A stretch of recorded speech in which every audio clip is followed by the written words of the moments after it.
Hola, ¿cómo estás? Pozdrav iz kišne Barcelone.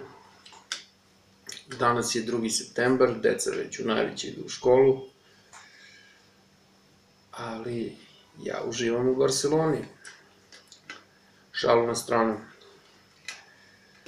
Dolazeći sinoć sa aerodroma i videvši kulturu ljudi koji žive ovde, morao sam ovo da kažem. Ljudi u Srbiji mogu samo da se ugledaju na ljude iz Španije. Način na koji oni koriste gradski prevoz, način na koji je sređen gradski prevoz. Snimit ću danas još jedan klip dok se budem vozio u njihovom gradskom busu, čisto da ljudi iz Beograda mogu da vide i na što da se ugledaju.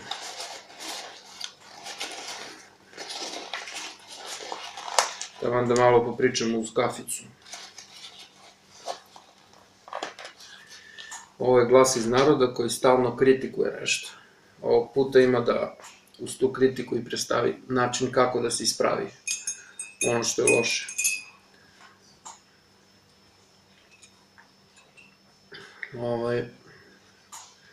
Busevi su klimatizovani, stanice su sređene, nigde nema išarano, sprejevima, autobusi nisu uništeni. Nije samo to da država održava to i službe koje to rade, već i ljudi koji koriste da znaju da je to i njihovo vlasništvo i da ne uništavaju.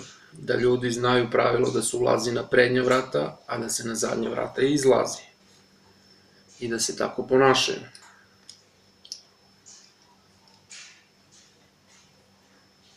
Drugačije neće moći, da firme koje u Srbiji voze gradski prevoze srede svoje autobuse i u saradnji sa